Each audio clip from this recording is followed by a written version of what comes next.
Bom dia, bom dia, bom dia! Hoje é terça-feira, dia 20/9/2022. Lembrando para aqueles que perderam, ontem foi a live, não vai ser hoje terça-feira, pois eu tenho que trabalhar. Então, dito isso, meus queridos, vamos para as notícias? Vamos para as notícias, porque de ontem para hoje eu não tenho nada de notícia assim, de fofoquinha de bastidor, mas vamos lá.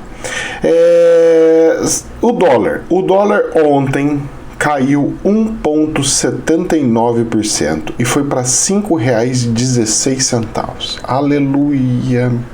Graças a Deus. Mas tem algo que me preocupa.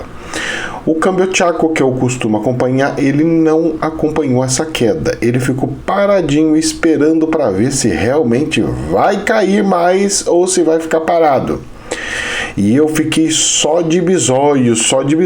A Bolsa de Valores ontem aconteceu um revertério maluco. Como assim? Ela estava caindo exatamente igual hoje, o DAX. O DAX hoje está caindo agora, nesse exato momento, 7,35. 1% de queda. Está agora 12.680. Ela estava assim ontem. Não sei se vocês lembram que eu falei, olha, vai ter uma oscilação. Ela vai oscilar para cima, para baixo, mas eu acho que vai ficar mais ou menos ali no meio. Moço do céu, ela estava assim no comecinho. De repente, a bolsa lá da Alemanha subiu. A bolsa do Brasil disparou. Disparou. E subiu para 2,3%. Ontem foi assim, alegria no meio da surpresa, porque foi algo surreal, simplesmente surreal. O índice Bovespa fechou ontem 111.823, subiu 2,3%. Teve algumas coisas que subiu um monte, outras subiu mais ou menos, outras subiu um pouquinho, outra não sei o que, e aí foi andando conforme foi a onda. Só que tem uns detalhes. Teve algumas falas de candidatos por aí que deram uma impulsionada na coisa. E a gente vai dar uma bisoiada no que andou acontecendo na Bolsa de Valores. Espero que continue subindo para mais e mais, para a alegria de todos os que estão na Bolsa. Os que não estão, fica como está. Não muda nada. Não vai nem para cima nem para baixo e vai que vai. Infomoney. Números de fechamento, vamos ver o que aconteceu com a Bolsa. A Bolsa fecha em alta de mais de 2%, às vésperas de cupom, os juros aqui do Brasil, e do Fed, os juros americanos. O dólar e os juros tiveram forte queda. Expectativa de inflação mais baixa foi reforçada por queda no preço do diesel, favorecendo ativos de risco. Ou seja, ativos que têm um pouco mais de risco. Se tem inflação, que não consegue acompanhar a inflação, esses tiveram certo de um alívio e uma respiração. Muito bem. Aí nós vamos ver o que anda acontecendo nos bastidores do mercado. Infomoney. Petrobras reduz preço de venda de diesel às distribuidoras em 30 centavos. Com alterações, o valor do litro cobrado das distribuidoras passará de R$ 5,19 para R$ 4,89, uma queda de 5,78%. Meus queridos, vocês podem achar que isso não é muito, mas é muito. Uma pessoa que abastece um caminhão, por exemplo, ele vai lá e coloca em torno de uns R$3.000. Se ele colocasse R$1.000, 5,78% de queda, nós estamos falando que ele economizaria R$ 58. R$2.000, 116. R$3.000, vocês estão entendendo? R$3.000, moço, já é a compra da semana inteira. Pode parecer muito pouco, mas para alguém que enche o tanque é muito dinheiro. Não é pouco dinheiro, é muito dinheiro. Pois um caminhão para encher o tanque, moço, vai muita grana. E isso daí vai fazer com que automaticamente esse valor que as empresas vão economizar, essa queda de 5,78%, ela vai fazer com que muitas coisas, principalmente da logística, consiga dar um alívio, um fôlego. Empresas que mexem com logística, tipo Correios, por exemplo, vai ter uma margem de lucro majorada. Vai melhorar muito a margem de lucro dos Correios, por exemplo. Outras empresas de logísticas que têm caminhões também vai melhorar. E vamos começar a ter um pouco de trégua em relação à inflação. Mexeu com petróleo com relação a diesel, a inflação dá aquele ufa. Apesar que eu acho que os preços, depois que subiu uma vez, não vão querer baixar. Uma vez que a indústria pega e sobe do jeito que subiu, eu acredito que eles vão querer manter os preços como estão, pois se tem gente comprando, então vamos deixar como aqui está. Vamos ver se uma empresa vai querer concorrer com a outra e baixar os preços. Se isso acontecer, cai os preços, se não, não. Pode acontecer? Pode, mas depois de uns 2, 3 meses. Vamos ver as cenas do próximo capítulo, pois essa novela planetária não terminou por aí. Vamos ver se é somente uma questão de eleições ou se de fato é uma questão de queda de preços. Vamos aproveitar e já vamos até ver o que está acontecendo com as commodities, porque às vezes caiu mesmo o preço do petróleo. Faz 2 dias que eu não vejo questão de commodities. Vamos ver aqui como é que tá. Ai, meu Deus do céu. Vamos ver aqui. Petróleo Brent, $92,15.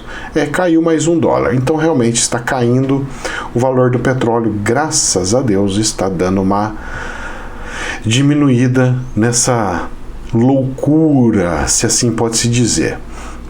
Bom, vamos lá, dando sequência aqui.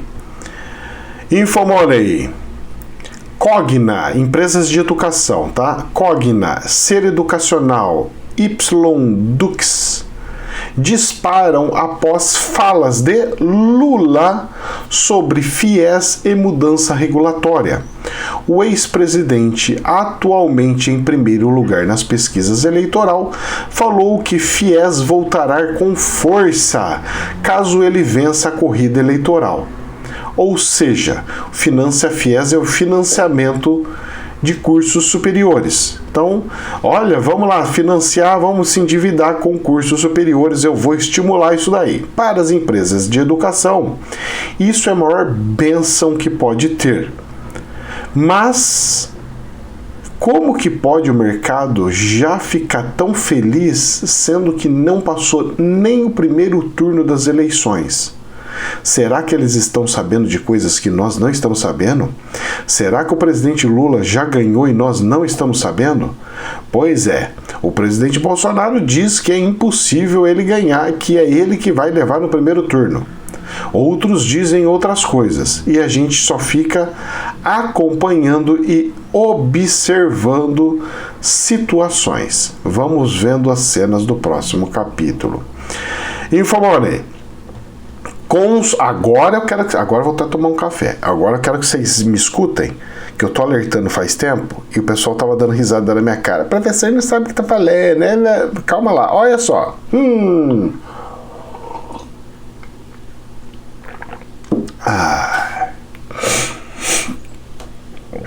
Prestem muita atenção nisso. Tô avisando faz tempo sobre. Parece que está chegando. Tá chegando. E tá chegando. Não sei se pro bem ou pro mal, mas tá chegando.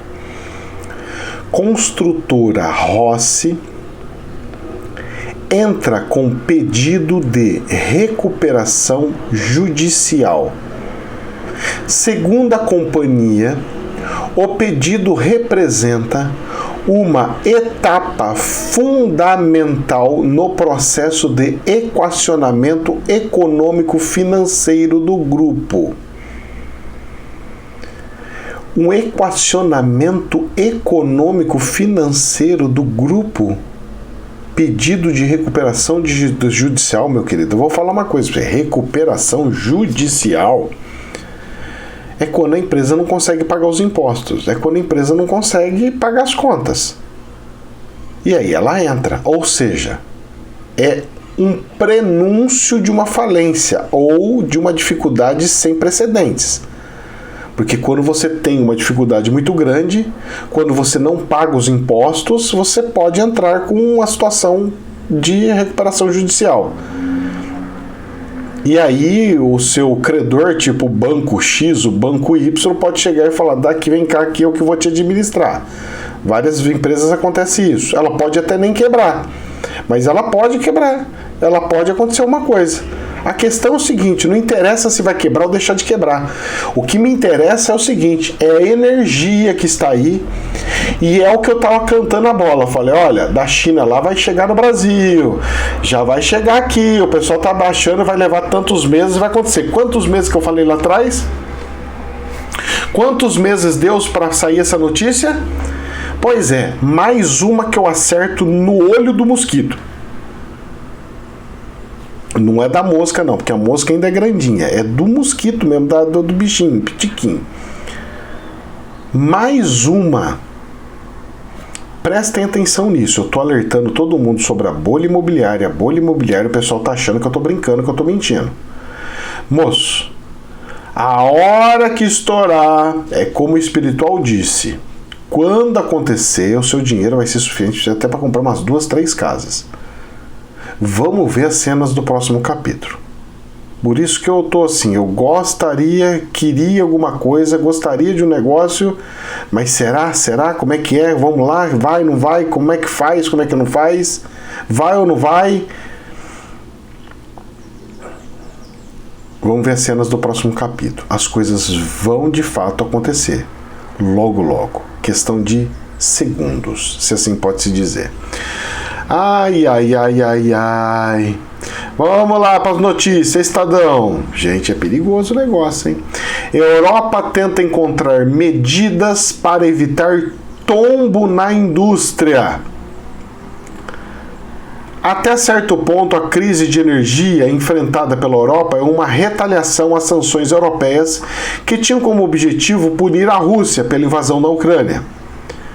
O tormento abalou a confiança das empresas europeias e a capacidade delas de se planejar. Na semana passada, a presidente da Comissão Europeia propôs compensar o impacto limitando a receita de geradores de eletricidade de baixo custo e forçando as empresas de combustíveis fósseis a compartilhar o lucro que obtiverem com a disparada dos preços de energia. Você acha que vai funcionar uma medida dessa? É de dar risada, né? Eu paro de vender. Fala, você quer que eu pegue o meu lucro e paro de ter lucro e fico dando pros outros? Então eu paro de vender, vocês ficam sem nada. Não é assim que funciona, não. O governo que se vire para arrumar o dele lá. Eu tô aqui, eu vendo do jeito que eu quero, como que eu quero. Pois é. Ou a Europa vai começar agora a pegar e estatizar tudo? Hã? Já se transforma no comunismo lindo, maravilhoso. Vai lá e vamos ver como é que vai destruir a Europa. Quer destruir a Europa é 3 palitinhos, é 3 mexidinhas, pum, afunda tudo. E aí?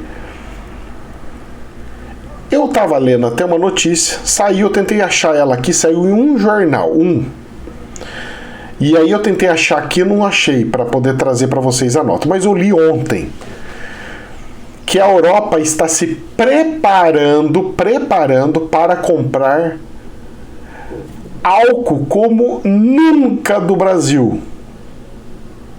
Então, meu querido, se isso acontecer, você se prepara, porque o álcool vai disparar, o açúcar vai disparar, e disparando o álcool sobe a gasolina. E nós estamos entrando na entre-safra. Eles querem fazer isso bem na entrada da entre-safra. Vou falar para você por causa da entre-safra. Mas não, é porque vão alimentar a Europa para ver se conseguem abaixar o preço da gasolina lá. E vão abaixar o preço da gasolina lá comprando álcool nosso. Agora, vão aumentar o nosso aqui comprando o nosso. A balança comercial vai agradecer. Ela vai falar assim: muito obrigado, vocês estão trazendo o dólar para cá e segurando o câmbio aqui. Tudo tem os prós e tudo tem os contras. Já estava esperado que ia subir o combustível. Pois é, eu acho que vai ser para já. As empresas de ação desse setor de sucroalcooleira se realmente a Europa comprar, como está escrito ali, moço, essas ações vão explodir o preço delas, hein? Vocês se preparem e fica ligadaço aí no negócio. Ontem já deu uma subidinha boa, vamos ver aí. Vamos ver, porque eu tô de olho nesse negócio. Jornal AFP. FMI está prestes a liberar 3,9 bilhões de dólares para a Argentina. Técnicos do Fundo Monetário Internacional, FMI, e da Argentina chegaram ao acordo sobre a segunda revisão do programa econômico do país sul-americano, abrindo o caminho para que Buenos Aires receba cerca de 3,9 bilhões de dólares, informou a entidade ontem. E aí o presidente todo abraçando lá, precisando do dinheiro do grande capitalista, tendo que fazer tudo que o grande capitalista mandar. Aconteceu isso no Brasil, época do Fernando Henrique Cardoso. Ninguém gostou do Fernando Henrique Cardoso, ele se lascou lá, mas foi o que salvou o Plano Real na época, foi o que salvou as contas do Brasil na época, foi o que fez funcionar todas as coisas. E, vou falar para você, é similar ao que o Paulo Guedes está fazendo aqui agora. O Paulo Guedes, se a gente puder, de forma grotesca, se pode assim falar, uma forma muito genérica, tá? Ele está replicando as medidas do FMI sem ter o FMI. Por isso que a economia do Brasil está crescendo, por isso que o câmbio está sendo segurado. Porque ele está usando técnicas que o FMI usa sem estar dentro da FMI. Só que tem um preço. Quem que paga o preço? A sociedade. Quem que paga o preço? O funcionário público. Quem que paga o preço? Aposentados. Tudo que sai das contas do governo paga o preço. Mas tem os seus resultados. Ajuda, faz crescer. A Argentina vai ter que fazer isso obrigatoriamente, falando amém para tudo para poder receber o dinheiro e ainda vai ficar com uma dívida para pagar. Já o Brasil está fazendo isso sem precisar amarrar o rabo lá. Mas parece que o povo está querendo se lascar aí. Vamos ver? Porque olha como é que o brasileiro gosta de um tererê. Vamos lá. Infomoney. Dívida no rotativo do cartão de crédito atingem maior valor em 8 anos, aponta o Banco Central. A modalidade alcançou nos 6 primeiros meses desse ano 59,3 bilhões em novos empréstimos. Ou seja, as pessoas estão pegando empréstimo, não estão pagando os empréstimos, só o mínimo, e entram no rotativo. Os juros do rotativo é gigantesco. E tá aí. E o brasileiro fazendo essas loucuras. O brasileiro fazendo essas loucuras. Loucura, loucura, loucura. Pois é. Chega a ser, assim, impressionante.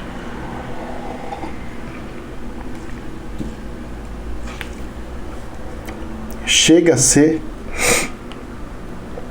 impressionante. Impressionante. Mas está acontecendo. Mas acontece. Pois é. Pois é. Vamos aguardar as cenas do próximo capítulo. Ai, ai, ai. Infomoney. Dinheiro vivo. Para o nosso lado tá mais para dinheiro morto. Entregas de caixas eletrônicos crescem no Brasil mesmo com o Pix. As entregas do equipamento cresceram 19% no ano passado na América Latina, após o baque da pandemia em 2020, puxadas pelo mercado brasileiro. A despeito do sucesso de meios de pagamentos digitais, o mundo ainda deve demandar de caixas eletrônicas por um bom tempo. As entregas de equipamentos cresceram 19% no ano passado na América Latina, ou seja, colocaram mais um monte de caixas eletrônicas espalhados por aí.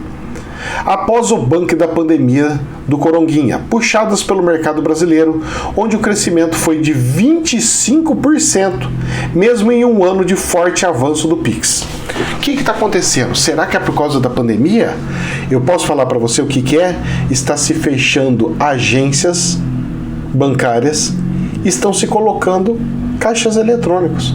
Faça tudo o que você quiser no caixa eletrônico. Fica uma pessoa atendendo e atendendo várias pessoas no caixa eletrônico, e cada um se vira.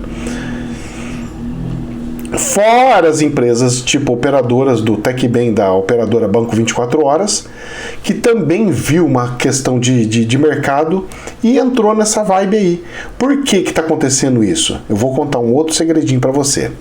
Tem um monte de banco que se chama Fintech, que é aqueles bancos de processamentos de pagamentos, tipo Nubank, C6, esses bancos assim. Eles não têm agências físicas. Como eles não têm agências físicas, tudo que você precisa de coisas, você tem que procurar um caixa eletrônico, 24 horas, por exemplo, para conseguir resolver sua situação.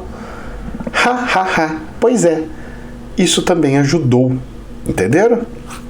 Então, quando eu vejo notícias de jornal, eu fico meio assim, porque eu tento entender de fato o que aconteceu. É o povo que está precisando de dinheiro vivo?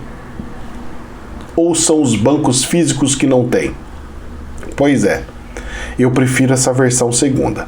Vamos dando sequência aqui? Vamos lá. Olha, agora vamos entrar na política feia e horrorosa aqui, hein, gente? Se prepara aí. Eleições 2022. Saiu na Infomoney.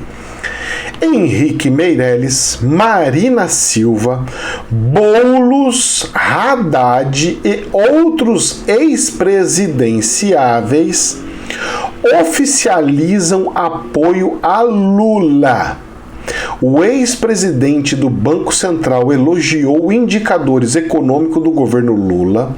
Boulos e Luciana Genro disseram que foi criada uma frente antifascista. Posso falar uma coisa para vocês? Fazer isso antes das eleições tem duas situações. Uma é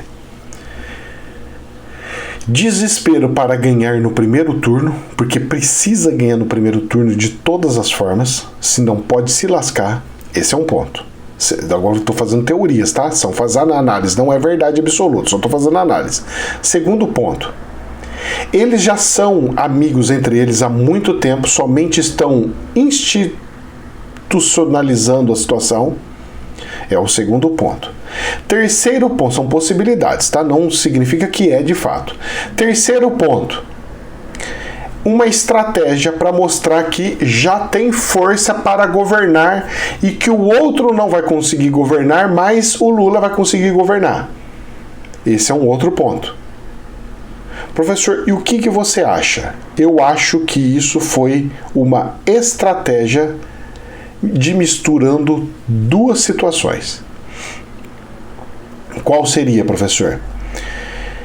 Colocar o Henrique Meirelles para dar uma paz na alma das pessoas do medo de que o comunismo pode explodir o Brasil. Porque o Henrique Meirelles foi um dos melhores ministros que nós tivemos, gente que nós tivemos de Banco Central aí, de controle do câmbio e tudo mais. Ele foi mesmo. Ele realmente foi. Ajudou no plano real e tudo mais. Colocaram ele para tirar essa mistificação. Só que posso falar do fundo do coração? Eu não vou engolir isso, porque eu sei como que gosta de torrar o dinheiro público. E eu não vou entrar nessa brincadeira. Eu não vou. Se eu fosse petista, se eu fosse petista, eu não iria para esse lado. Eu iria pro Ciro Gomes. Primeiro porque eu não gosto que fica repetindo coisas do passado. Eu prefiro uma renovação, eu quero coisas novas para eu poder ter mais experiências e mais frentes para eu falar assim, esse é melhor, esse é pior, esse é melhor, esse é pior. Eu prefiro assim. Eu não gosto de ficar repetindo coisas, porque eu viro um conservador. Normalmente quem faz isso são conservadores. Pega o negócio, conserva lá e larga lá. Eu não gosto. Eu gosto de coisas novas, renovando. Eu gosto de celulares novos, políticos novos e assim por diante. Agora, a estratégia do PT fazendo isso, chamando o Meirelles, posso falar uma coisa para vocês? Eles mataram a pau.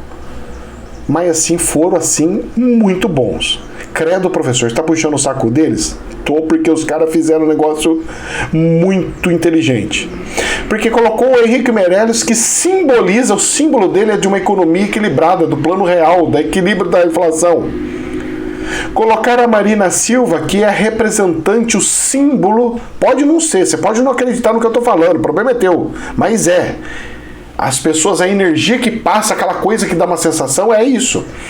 A Marina, ela é a representante, não é, mas a sensação, estou falando, de que é da proteção do meio ambiente, que ela vai defender a floresta amazônica. Poxa, ela veio lá da questão do seringueiro lá.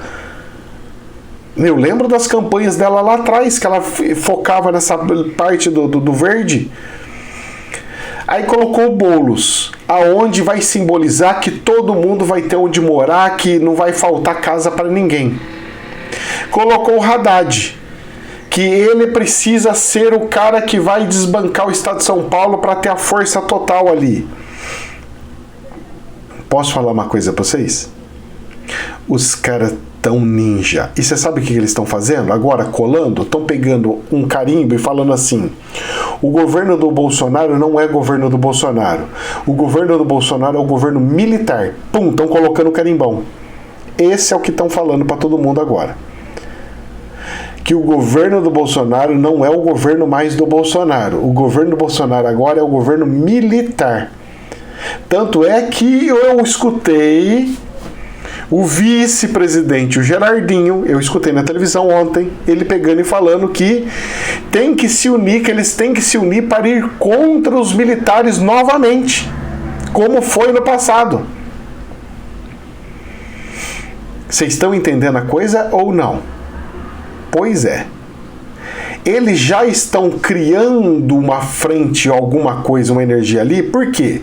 De duas uma. Ou eles estão sabendo de coisas que nós não estamos sabendo, que os militares podem chegar na hora e falar assim, ó, essas eleições teve alguma coisa aqui, pam, e segura o negócio. Ou eles podem chegar e fazer essa força voltando àquela coisa de, não, gente, nós não podemos tal, ter os militares de volta, nós temos que tal, liberdade, tal. Liberdade presa, né? Porque Deus me livre, né? Meu vô amava aquela época. Trabalhava, né? Poder 360. Abre aspas. Diz Ciro Gomes. Olha a fala do Ciro Gomes. Essa foi braba, hein? O Ciro vai receber um processo danado. Mas saiu aqui no jornal Poder 360. Se você deixar, vírgula, o PT rouba até a sua carteira. Fecha aspas. Fala pesada, hein? O candidato do PDT à presidência da República, Ciro Gomes, voltou a acreditar o PT e o ex-presidente Luiz Inácio Lula da Silva nesta segunda-feira. Em entrevista ao apresentador Ratinho, no SBT, disse que até os termos de esquerda foram roubados pelo Partido dos Trabalhadores. Olha, nisso eu vou concordar um pouquinho, porque não foi bem que foi roubado, mas que foi alterado foi. Porque a esquerda não é mais a esquerda do passado lá de antigamente. A esquerda do passado lá de antigamente está mais parecendo o PDT do que o PT. O PDT está muito mais o PT antigo do que o próprio PT. Desculpa, mas é perceptível. Quem acompanha a eleição lá desde trásão, é visível como é que tá. O PDT hoje é o PT lá do antigo, que queria fazer as transformações profundas para o trabalhador de fato. E o PT moderno, o que dá para entender é uma sensação, e não é uma verdade, hein? É de que eles querem um poder pelo poder. Querem um poder, custe o que custar, como for, como é que for. Depois nós vemos o que faz. É a sensação que dá. Sensação. Moço. E aí, para engrossar um pouquinho mais o caldo, saiu no Estadão. Simone Tebet diz que Lula, se eleito, vai governar para se perpetuar no poder. abre aspas, vai ser um Perón, fecha aspas. Posso falar uma coisa? A Simone Tebet, ela tem razão no que ela está falando. O PT, da outra vez, foi levando no banho-maria e perdeu a eleição e perdeu o poder. O PT que vai entrar agora, ele aprendeu como faz para nunca mais perder o poder. Você pode ter certeza que eles aprenderam. E eles vão fazer todos os mecanismos para nunca mais sair. Se entrar, não sai mais? Muito difícil. Politicamente dizendo, através de eleições, através das coisas, vai virar um Maduro, um Chávez? Pois é, o STF, que foi a base lá da Venezuela para perpetuar, já está sendo implantado aqui. É questão de segundos para tal acontecimento. Vamos ver as cenas do próximo capítulo. Vou rezar muito, pois isso são suposições e não verdades absolutas, mas são suposições que dão frio na alma. Meus queridos, uma ótima semana para vocês. Que Deus abençoe do fundo do coração. Jamais a verdade absoluta, somente um prisma. Namastê.